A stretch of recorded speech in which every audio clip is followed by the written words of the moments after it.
Hello and welcome to the Federal. As the campaigning for the second phase ends, we witness a bitter political battle between BJP and Congress. Today we have with us Dr. Amit Dholakia, political science professor at the Maharaja Sayaji Rao University of Baroda. Thank you for talking to us, Dr. Dholakia. Welcome. Sir, my first question is Prime Minister Modi has alleged that Congress would take away the properties left behind by people for their children. How do you look at this controversy, sir?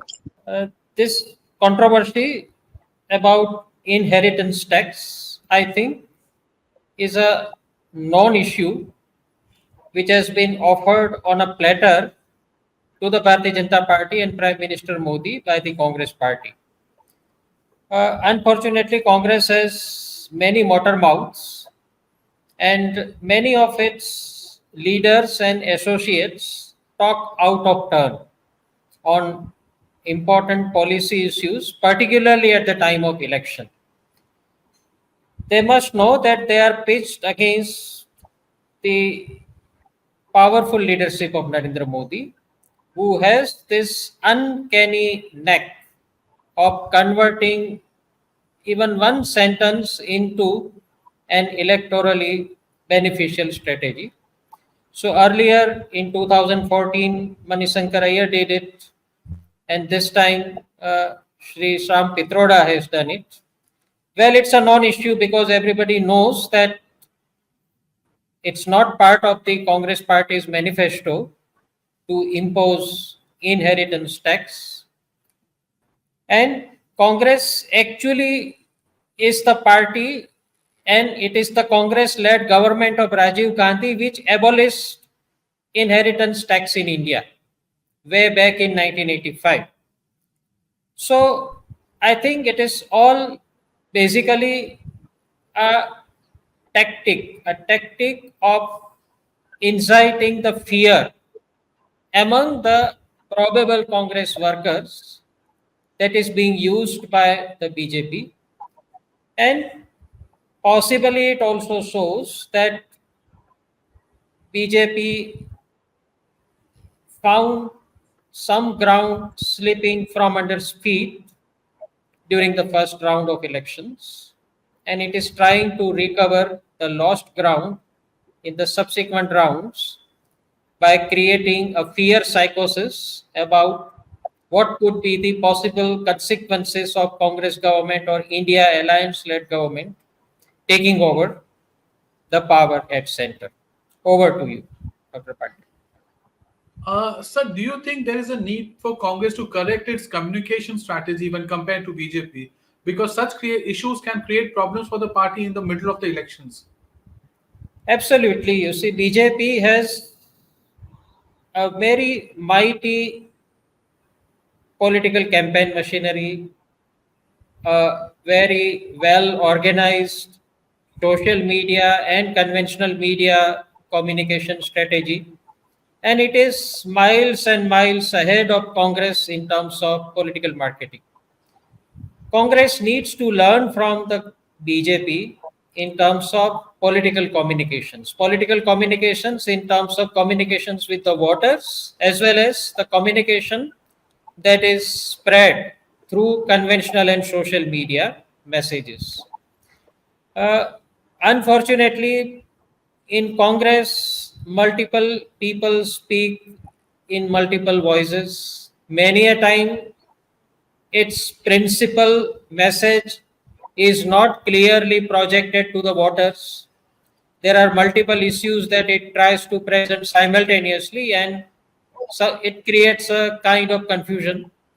So definitely Congress needs to improve both the social media and the mainstream media strategies, as also it needs to activate its workers, its foot soldiers, so that they can have more focus micro campaigns at the level of the constituency.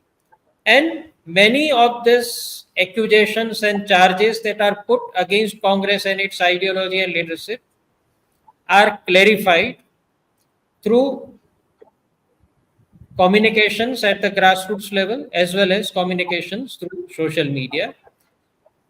Even now, if it can correct its course a bit, it would be helpful for the Congress. So, people belonging to the middle class, landowners in the villages, would be keenly watching the campaign of PM Modi, as an inheritance tax could directly impact them. Do you believe that these controversies could impact the election prospects of Congress and it could lose crucial voter base? Uh, yes, not in a significant way, but definitely at the margins of the political and social base of the Congress. I think it can be hit by this attack from the BJP with respect to inheritance tax. Election is essentially an emotional game. Generally, political parties target both positive and negative emotions inherent in the voter psyche. Fear is a major emotion that drives voters away from certain leaders, certain parties, and it has a very polarizing impact. Middle class and upper middle class voters are the major opinion makers, and they were also the major reason why BJP came to power in 2014. So both parties have its core workers and they don't core voters, and they don't need to worry about the core voters. This entire controversy will impact the floating voter base, you see, which has the young people, the middle class people, and this fear of losing one's wealth through inheritance tax is a very powerful negative motivator for the voters. Congress needs to energize and activate all its communication channels to clarify that this is not their agenda and this is just an opinion of one individual who is associated with the Congress party. But definitely in the first round, BJP has got an upper hand with respect to weaning away this middle class voters and farmers, rural base, at least part of it, from the Congress party. Yes, over to you. Yeah. So there is more debate about Congress manifesto in the election campaign than the work of the union government or the manifesto of the BJP. How do you look at the strategy of BJP to keep focus on Congress and its leadership? Yeah, this is something really very, very intriguing, very, very surprising because the present NDA government led by Sri Narendra Modi has already completed 10 years, and everybody expected that it would be focused more on its own achievements, its own welfare schemes, and what it has done for development and national security and for bringing India good name at the global level, etc. Somehow we find that BJP leaders' campaign speeches, even now, I mean, are focused more on Congress leaders and particularly on the manifesto of the Congress. It is indicative of a certain insecurity which seems to have crept into the BJP leadership. Otherwise, why would one give this free publicity, you see, to the opponents' programs and agenda from one's own political platform? Maybe BJP fears that unemployment is a big issue with the young people, and Congress's promise of guaranteeing at least first employment might sway the young voters away from the BJP and towards the India alliance. Maybe BJP fears that the emotional appeal attached to religious identities are not working as effectively as it thought it would work earlier, and therefore it feels the need to talk more about what could happen if Congress comes to power. Now, by saying this, it is in a way saying that there is a possibility of Congress coming to power. I mean, if they were sitting very comfortably, they would have said that fine, ignore it. You see, there is absolutely no chance of Congress coming to power. Now they are telling the voters that don't bring Congress to power.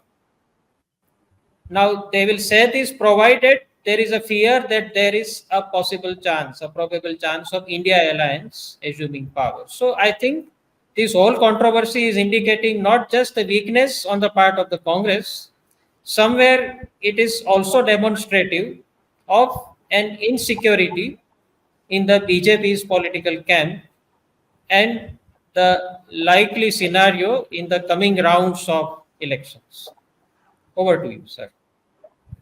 So, from describing Congress manifesto as the document of Muslim League to Congress trying to take away personal wealth of people, do you think such allegations will help BJP galvanize its voter base? Say, as I said, around 20 to 25% of the voter base of the BJP is not going to be impacted by any such issues because it's a very loyal voter base. But definitely at the margins, because 25% voter base doesn't bring you to power. It is the 10 to 15% floating vote. Okay? It is this vote that I think would get impacted because particularly the masses which are not still fully connected with mainstream or social media, they may not know the other side of the whole controversy. They may not know what the Congress has clarified, what Kharge has said, what Rahul Gandhi has said. So I don't see a very big impact, but definitely a marginal impact on the voters which are at the margin, you see, and which are undecided voters, and the voters in whose psyche fear is a paramount factor while deciding whom to vote. So definitely it will have a marginal impact on some sections of voters, particularly as you rightly said, property owning farmers. Now, large number of farmers don't have property also in the country, but property owning farmers, and particularly the middle and the upper middle classes. Though rich people are going to be impacted most by the inheritance tax, if at all it is imposed, but their number is so small that nobody is really worried about the vote of the rich people in India. But definitely, middle class and upper middle class is a significant segment, and they might get carried away by this fear psychosis that has been encouraged by the BJP's campaign with respect to inheritance tax and some Pitroda statements.